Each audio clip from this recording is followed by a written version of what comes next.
Hello guys, कैसे आप लोग। आई होप कि आप लोग बहुत ही अच्छे होंगे, अपने भी एग्जाम की तैयारी कर रहे होंगे। तो दोस्तों, आज हम लोग प्रश्नवाली 4.1 एक्सरसाइज 4.1 का पहले क्वेश्चंस को नहीं, दूसरे क्वेश्चंस में जितने भी क्वेश्चन है सारे क्वेश्चंस के आज हम लोग बात करने वाले हैं। सारे क्वेश्चंस को हम लोग सोल्यूशन करने वाले हैं। इससे पहले वाले वीडियो में हम लोग पहला क्वेश्चन नंबर को सारा क्वेश्चन को हम लोग डिस्कशन कर चुके थे, सारे क्वेश्चन को हम लोग हल कर चुके थे। लेकिन आज हम लोग जो बात करने वाले हैं दूसरे नंबर क्वेश्चन को, जो दूसरा नंबर क्वेश्चन क्या कहते हैं पहले ये बात समझ लीजिए, ठीक है।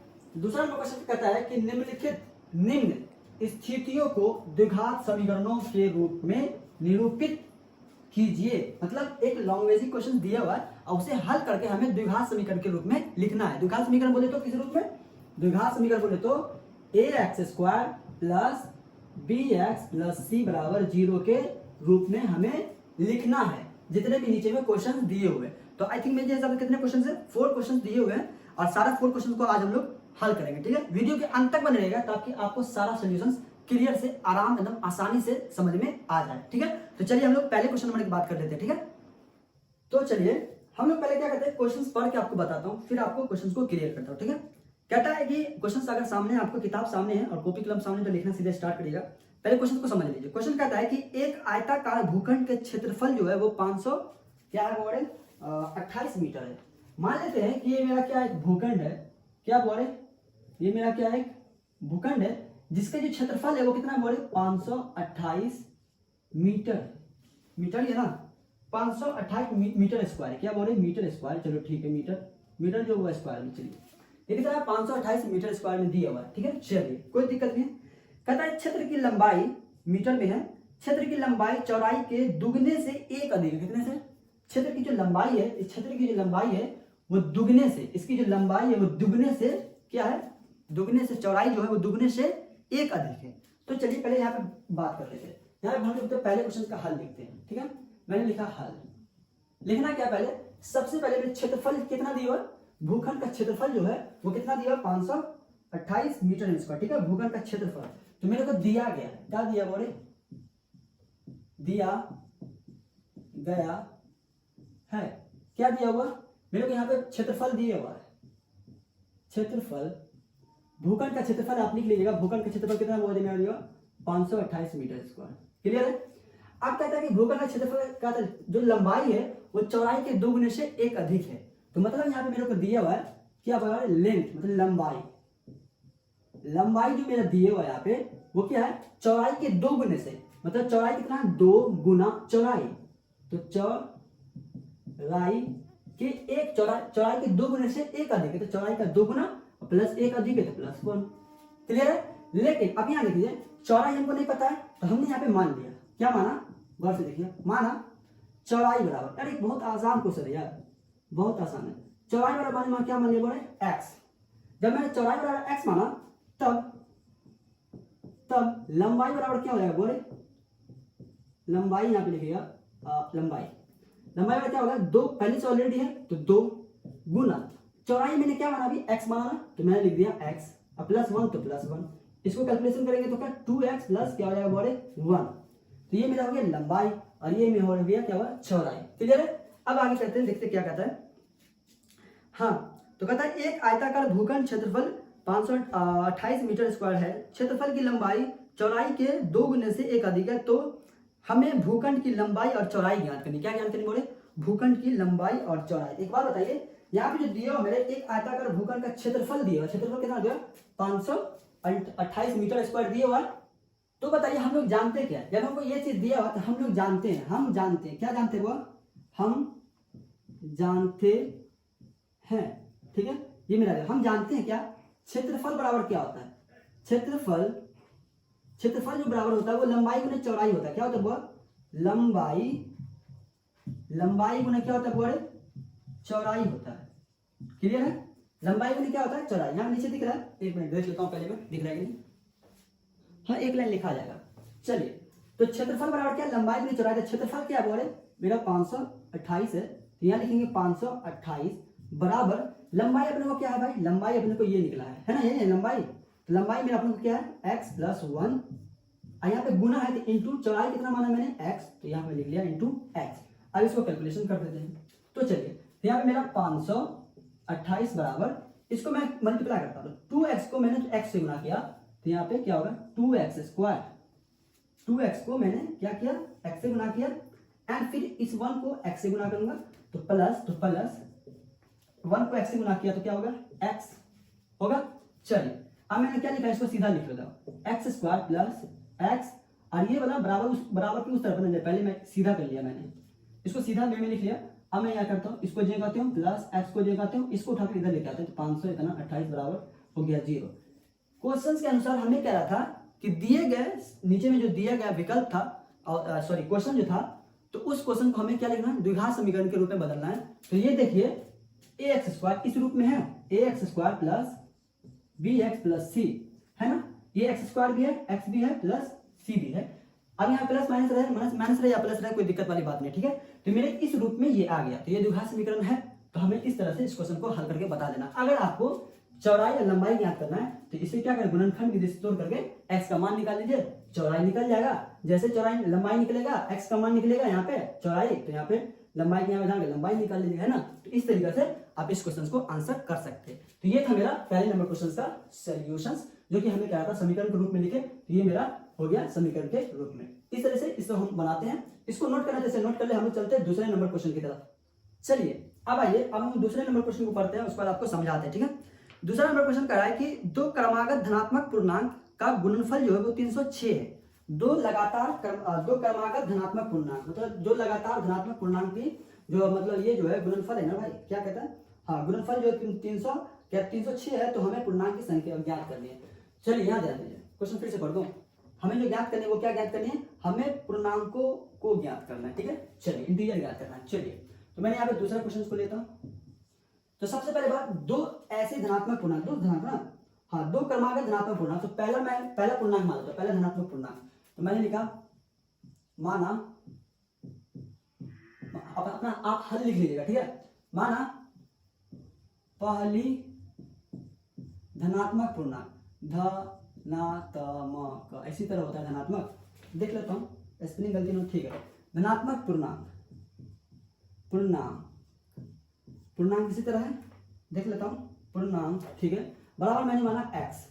अब ये दो क्रमागत मतलब होता है लगातार। एक बात बताइए, 0 के बाद क्या होता है 1, 1 के बाद क्या होता है 2, 2 के बाद क्या होता है 3। तो मैंने माना x, x के बाद क्या होगा 1, उसके बाद 2 3 4, है ना। तो दो अगर तीन क्रमागत हुआ है तो x मानना है पहले, उसके बाद फिर क्या होना x प्लस 1 मानना, फिर मानना क्या x प्लस 3। तो चलिए मैंने पहले लिया और दूसरी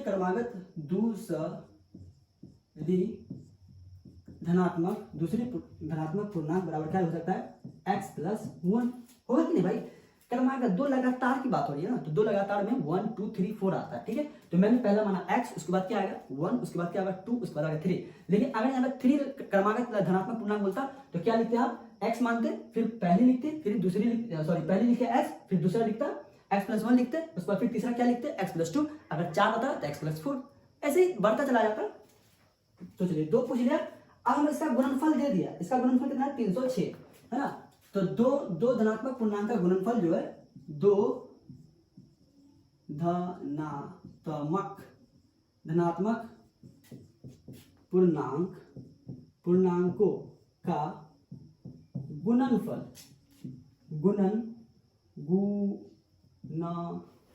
स्पेलिंग देखते रुक तो बोला, हाँ गुणनफल, ठीक है। इस तरह गुणनफल जो है दो धनात्मक पूर्णांक का गुणनफल जो कितना बोले 306 है। तो चलिए तो दो धनात्मक पूर्णांक तो पहली और दूसरी गुणनफल है, तो पहला जो मेरा है वो x और दूसरा क्या है x प्लस 1, इसका कितना होगा गुणनफल कितना होगा पूरा 306। चलिए इसको गुना कर दीजिए, ये मेरा होगा ब्रैकेट में गुना करिए, तो ये गुना को हटा देते हैं, ठीक है। यानी x, तो अब x को इस x से गुना करेंगे तो ये हो जाएगा x स्क्वायर, और इस x को 1 से गुना करेंगे तो प्लस x बराबर 306 को इधर लेके आइए, x plus x square plus x इधर लेके आइएगा तो माइनस 306 बराबर 0। ये हो गया मेरा आंसर। देखिए ये मेरा क्या है द्विघात समीकरण के रूप में आ गया। तो हमें क्वेश्चन करा था द्विघात समीकरण के रूप में ज्ञात कीजिए, तो मैंने द्विघात समीकरण के रूप में ज्ञात कर दिया, हो गया मेरा आंसर। तो इसी तरीके से हम लोग दूसरे नंबर क्वेश्चन को हल करते हैं। आई होप ये चीज आपको समझ में, ये जो निकला वो किस तरह का निकला, ax square plus bx plus c को क्या कर रहा है, वेरीफाई कर रहा है ना, है ना, संतुष्ट कर रहा है कि नहीं, ये सेटिस्फाइड है, क्योंकि ये द्विघात समीकरण का मूलक सूत्र है। तो ये मेरा द्विघात समीकरण हो गया। तो इस तरीके से हम लोग दूसरे नंबर क्वेश्चन को बनाते हैं। अब हम लोग चलते हैं तीसरे नंबर क्वेश्चन की तरफ, इसको जल्दी से नोट कर लीजिए आप। तो चलिए अब लोग चलते हैं तीसरे नंबर क्वेश्चन में। देखिए तीसरा नंबर क्वेश्चन थोड़ा सा कंफ्यूजन हो सकता है, लेकिन आपको एकदम सावधानी से क्वेश्चन को पढ़ना है, क्वेश्चन को समझना है। मैं आपको समझाता हूं, उसके बाद आप उतारिएगा, ठीक है। सबसे पहले कहता है कि रोहन की माँ उससे 6 वर्ष बड़ी है। जो कह रहा है मैं पहले वो काम करूंगा, मतलब रोहन की जो माँ है वो रोहन से कितना है, 6 वर्ष अधिक है। मतलब रोहन कितना साल का होगा नहीं पता। चलिए आगे पहले क्वेश्चन पूरा पढ़ देता हूँ। तो रोहन की माँ उससे 6 वर्ष, सॉरी 6 नहीं भाई, वो 26 है, मिस्टेक, सॉरी 26 है। रोहन की माँ उससे 26 वर्ष बड़ी है। उनकी आयु वर्षों में का गुणनफल, उनकी आयु जो वर्षों में है का गुणनफल अब से 3 वर्ष पश्चात, 3 वर्ष बाद, मतलब पश्चात मतलब बाद होता है, वो होता है 360 हो जाएगी। हमें रोहन की वर्तमान आयु ज्ञात करनी है। चलिए तो सबसे पहले रोहन की आयु हमें नहीं पता है कि नहीं। क्वेश्चन में कह रहा है, जो तीसरा क्वेश्चन है, हमें रोहन की आयु नहीं पता है। अरे भाई ये मार्कर से नहीं, दूसरे मार्कर से बताता हूँ, क्लियर हो जाएगा। तो चलिए हमें रोहन की आयु नहीं पता है, तो माने माना, क्या हुआ, माना, माना कि क्या मानेगा, चलो रोहन की आयु, रोहन की आयु मैंने क्या माना बोले, रोहन की आयु मैंने माना x। जब रोहन की आयु मैंने x माना तो रोहन की जो माँ है उसकी कितने से अधिक है, कितनी ज्यादा है, 26 वर्ष अधिक है ना। इसका मतलब रोहन की माँ की आयु, मतलब रोहन की माँ की आयु क्या होगा, वो रोहन की माँ की आयु के 26 अधिक है, तो रोहन की आयु x और उससे रोहन की 26 अधिक है, रोहन से 26 अधिक है, प्लस 26। क्लियर है। चलिए अब यहाँ पे क्वेश्चन क्या कहता है, क्वेश्चन सीधा पलट दिया है। क्वेश्चन कह रहा है कि रोहन की अब आयु कितना, 3 साल हो गई है। रोहन की आयु कितना हो गई है, 3 साल। तो मतलब रोहन की आयु पहले x था और उसमें ग्रोथ करके 3 साल रोहन ज्यादा हो गया, 3 साल ज्यादा बढ़ गया रोहन का। तो अब रोहन की आयु कितना हो गया, वो 3 वर्ष बढ़ गया। तो रोहन की आयु 3 वर्ष बढ़ने के बाद है ना, 3 वर्ष बाद रोहन की आयु 3 वर्ष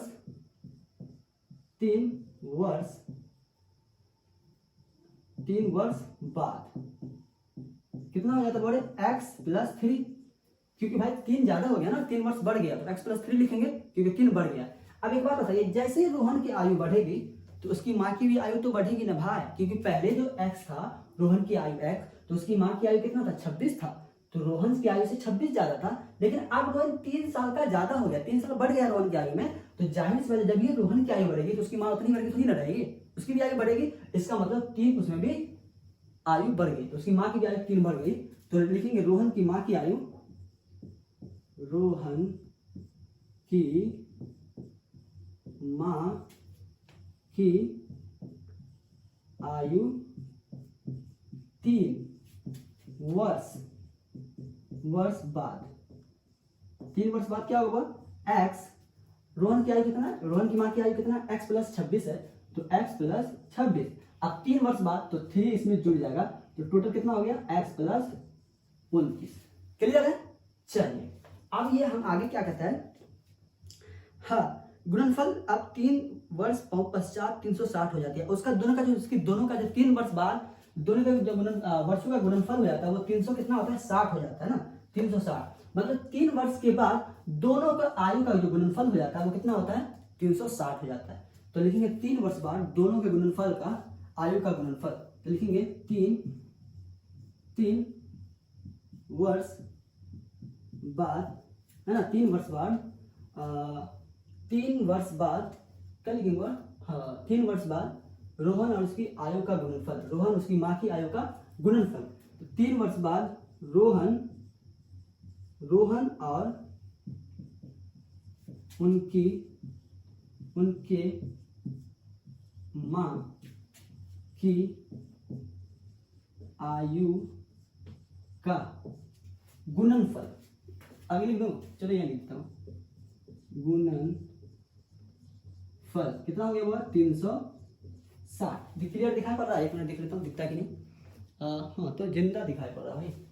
चलिए 3 वर्ष बाद रोहन और उनकी उसकी माँ की आयु का गुणनफल, दोनों का आयु का गुणनफल कितना, 360 है। तो रोहन की आयु कितना बोले, x प्लस 3, तो ये हो गया x प्लस 3 इंटू गुणनफल है, तो इसका गुणनफल इसका और दोनों का, इसकी माँ रोहन की आयु का और उनकी माँ की आयु का गुणनफल है ना, तो दोनों को क्या करना, मल्टीप्लाई करना। तो ये हो गया x प्लस 29, ये दोनों मल्टीप्लाई हो गया, बराबर कितना है वो गुणनफल कितना है 360। अब इसका कैलकुलेशन करना है, नीचे दिखेगा नहीं, मैं यहाँ पे कर देता हूँ, क्लियर है। चलिए अब क्या करेंगे, इसको पहले इससे मल्टीप्लाई करेंगे, फिर इसको क्या करेंगे, इससे मल्टीप्लाई करेंगे। तो चलिए x को गुना किया x से, तो क्या हो गया x स्क्वायर, अब x से गुना किया प्लस 29 को, प्लस 29x, क्लियर है। चलिए अब हम क्या करेंगे, इस 3 को इस x से गुना करेंगे, फिर इसको फिर इससे गुना करेंगे। तो हम यहाँ पे प्लस है ना, यहाँ प्लस, तो यहाँ लिखेंगे प्लस 3x, ये था प्लस, तो प्लस 3x गुना किया प्लस, अब 3 को 29 से गुना करेंगे, तो 9 तिया 27, तो प्लस से पहले प्लस लिख लेते हैं, 9 तिया 27 के साथ हाथ में बचा 2, 2 तिया 6, 2 8, ठीक है 57 आएगा। चलिए एक बार फिर से मैं यहाँ पे गुना करके देख लेता हूँ यार, कहीं गलती हो जाएगा तो। 9 तिया 27 के साथ हाथ में बचा 2, 3 दूना 6, 6 2 8, क्लियर है। चलिए अब ये हो गया, अब यहाँ लिख देते एक्स स्क्वायर, ये एक्स वाला ये एक्स वाला जुड़ जाएगा, तो प्लस जोड़ दो, कहीं पे गलती नहीं होगा भाई, गलती तो नहीं, सब तो सही है यार, हाँ ठीक है परफेक्ट है, सब कुछ ठीक है। अब यहाँ पे क्या है, इसको इसको क्या करना है, जोड़ देना है, तो चलो जोड़ो। तो भैया 29 को तो कितना आएगा 32x, अब प्लस कितना आएगा कितना आएगा, सॉरी कितना लिखा बोले 87 है, 87 नहीं बोल रहे थे, चलो भाई कितना बोल रहे थे नहीं पता, इज इक्वल टू 0। तो अब एक बात बताइए, हमें क्या ज्ञात करना था भाई, हमें तो समीकरण सिर्फ ज्ञात करनी है। हमें क्या रहा है क्वेश्चन में, किसी हमें द्विघात समीकरण के रूप में लिखे, ये मेरा हो गया द्विघात समीकरण के रूप में, मैंने इसे लिख दिया, तो मेरा आंसर यहीं पे हो गया, खलास यहीं पे मेरा आंसर निकल गया। लेकिन अगर आप इसके हल करेंगे तो x का 2 मान निकलेगा, एक अगर पॉजिटिव भी निकला तो ठीक, और निगेटिव मिलेगा तो निगेटिव को छोड़कर पॉजिटिव लेंगे, और पॉजिटिव को यहाँ पे रखेंगे तो रोहन की आयु उतना निकलेगी, और रोहन की करंट आयु निकालना तो यहाँ पे जो निकलेगा वहाँ पे रख देता है, रोहन की करंट आयु निकल जाएगी, और उसकी माँ की आयु निकालना तो रोहन की आयु यहाँ पे रख दो, उसकी माँ की आयु निकल जाएगी, है ना। तो इस तरह से गुणनखंड विधि से हल कर सकते हैं। तो ये मेरा आंसर इतना है, देख लेते आंसर ठीक है कि यहाँ पे कंफर्म हो जाएगा भाई कि मैं आपके लिए सही बनाया कि नहीं, इंसान ही हो यार, गलती भी हो सकता है। तो मैं पहले आंसर चेक कर लेता हूँ। 4 पॉइंट कितना हुआ,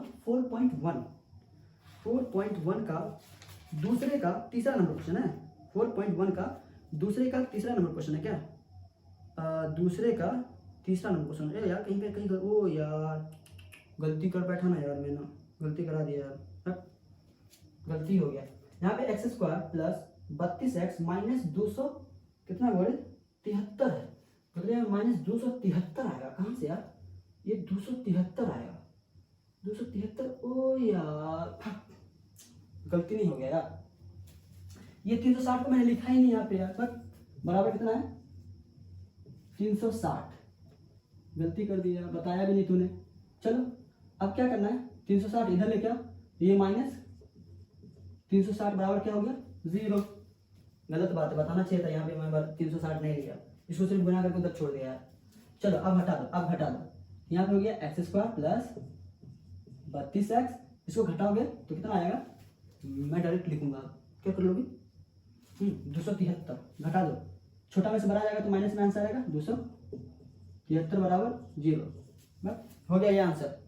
अब इसको नोट कर लीजिए, बताना चाहिए यहाँ पे नहीं उतारे, बताया नहीं, चलो इसे नोट कर लीजिए। अब ये मेरा समीकरण के रूप में आ गया, यही मेरा हो गया सोल्यूशन। अगर आप इसे हल करना चाहते हैं तो हल करके रोहन की आयु ज्ञात कर लीजिए, हो गया क्लियर। तो इस तरीके से हम लोग तीसरे नंबर क्वेश्चन को हल करते हैं।